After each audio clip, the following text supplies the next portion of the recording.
Hello everyone, मेरा नाम है मोहम्मद शाद और आज की इस वीडियो में हम बात करेंगे लिस्टिंग्स के बारे में। आखिरकार सेलर्स ऐसी क्या मिस्टेक्स करते हैं लिस्टिंग क्रिएट करने में जिससे उनकी लिस्टिंग में विजिबिलिटी नहीं आती, और जब विजिबिलिटी नहीं आती तो सेल भी नहीं आती, और जब सेल नहीं आती तो आखिरकार वो ये कहते हैं कि अमेज़न पर सेलिंग बेकार है। तो आज की इस वीडियो में यही जानेंगे कि आखिरकार कौन सी वो ऐसी मिस्टेक्स हैं जो आपको नहीं करनी लिस्टिंग क्रिएट करने में, ताकि आपकी लिस्टिंग को मैक्सिमम विजिबिलिटी अचीव हो पाए। So let's get started.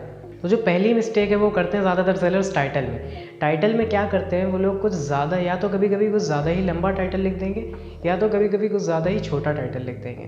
तो आपका टाइटल कैसा होना चाहिए? आपका टाइटल बिल्कुल अप्रोप्रिएट लेंथ का होना चाहिए, ना ज़्यादा बड़ा होना चाहिए ना ज़्यादा छोटा होना चाहिए। और आपके टाइटल में आपके जो प्रोडक्ट के मेन टारगेट कीवर्ड्स हैं वो आपके स्टफ्ड होने चाहिए।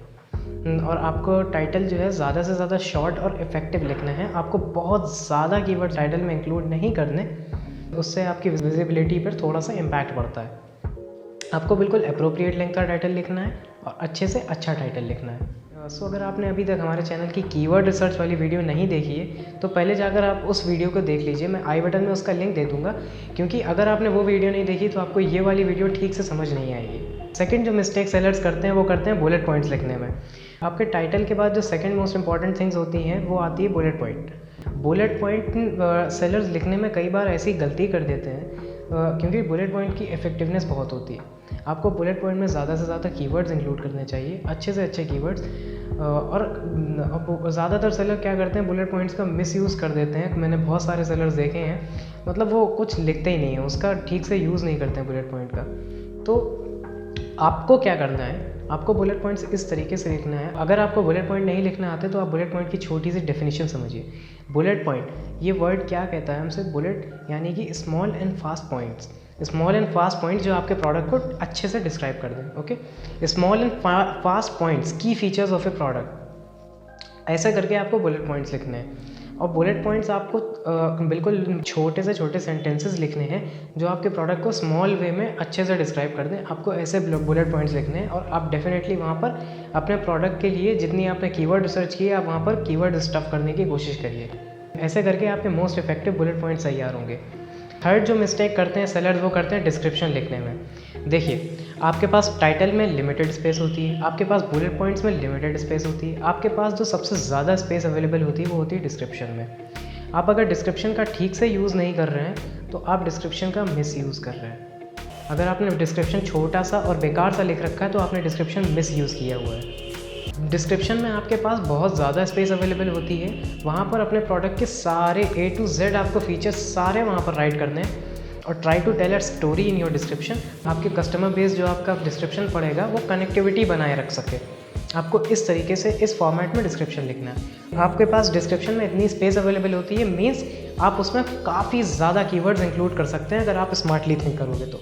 और डिस्क्रिप्शन की इंपॉर्टेंस आपको अगर नहीं पता, कि आप अगर सोच रहे हो कि डिस्क्रिप्शन कौन पढ़ता है, सब ऐसे ही परचेज कर लेते हैं, तो आप अगर देखिए, अगर किसी को प्रोडक्ट अच्छा लगता है, किसी कस्टमर को प्रोडक्ट अच्छा लगता है, और अगर कस्टमर को उस प्रोडक्ट के बारे में कोई डाउट होता है तो वो डेफिनेटली फिर वो प्रोडक्ट डिटेल पेज देखता है, डिस्क्रिप्शन बुलेट पॉइंट्स देखेगा। बुलेट पॉइंट्स में उसका वो डाउट क्लियर नहीं हुआ तो फिर वो डिस्क्रिप्शन में भी जाएगा। ओके, फॉर एग्जांपल, अगर मैं अपने लिए जीन्स खरीद रहा हूँ, ओके, और मुझे 100% डेनिम जीन्स चाहिए, मुझे उसमें कोई मटेरियल की मिलावट नहीं चाहिए, मुझे 100% डेनिम चाहिए, तो मैं क्या करूँगा? अगर मेरे को कोई जीन्स अच्छी लगी और मुझे अगर जानना है कि इसकी मटेरियल कंपोजिशन क्या है, ये 100% डेनिम है या फिर नहीं है, तो मैं जाकर उसका डिस्क्रिप्शन चेक करूँगा, राइट। अगर डिस्क्रिप्शन में वहाँ पर लिखा हुआ 100% डेनिम, तो हो गया ना डिसीजन, मैंने जीन्स परचेज़ कर दी वहाँ से। तो ऐसी जगहों पर बिल्कुल डाउट्स क्लियर करने के लिए और कस्टमर बेस को और कस्टमर के साथ रिलेशन बिल्ड करने के लिए आपको डिस्क्रिप्शन बहुत ही इफेक्टिव लिखना होता है। So make sure to use the description very wisely. चौथा और one of the most important point जो है वो आता है हमारी इमेजेस। अब मुझे आपको ये बताने की ज़रूरत नहीं है कि इमेजेस आपका कितना इंपॉर्टेंट रोल प्ले करती हैं लिस्टिंग के लिए, क्योंकि आप इसके लिए भी आप छोटा सा एग्जांपल ले लीजिए। अगर आप किसी प्रोडक्ट, आप मान लीजिए जीन्स खरीद रहे हैं, तो आप क्या सर्च करेंगे? Jeans for men, okay. और वहाँ पर जितनी भी प्रोडक्ट्स आएंगे आप स्क्रॉल डाउन करके इमेजेस चेक करोगे, ना कि एक एक प्रोडक्ट का टाइटल पढ़ोगे, जाके डिस्क्रिप्शन पढ़ोगे, आप इमेजेस देखोगे। आपका जिस प्रोडक्ट का इमेज ही नहीं अच्छा लगा, आपका डिसीजन वहीं से कैंसिल हो जाएगा। ओके, आपको अगर किसी प्रोडक्ट का इमेज काफ़ी ज़्यादा अच्छा लग गया और आपने उसके बाद आप उसको क्लिक करते हो तो आपका 70-80% डिसीजन वहाँ पर ऑलरेडी हो चुका होता है इमेजेस से, क्योंकि इमेजेस ही देखकर, इमेजेस सबसे मोस्ट इंपॉर्टेंट पार्ट होता है ई कॉमर्स पे। मेरा मानना ये है कि आपको इमेजेस में कंजूसी नहीं करनी चाहिए, आपको डेफिनेटली मॉडल शूट वगैरह आपको अरेंज कराने चाहिए, आपको डेफिनेटली उसमें रिजल्ट्स देखने को मिलेंगे लॉन्ग टर्म में। फिफ्थ जो मिस्टेक करते हैं सेलर्स वो करते हैं इर्रेलेवेंट कीवर्ड्स डाल के। अमेज़न हमको स्पेस प्रोवाइड कराता है लिस्टिंग क्रिएट करते टाइम, जहाँ पर हम अपने प्रोडक्ट के लिए सर्च टर्म्स और कीवर्ड्स डाल सकते हैं।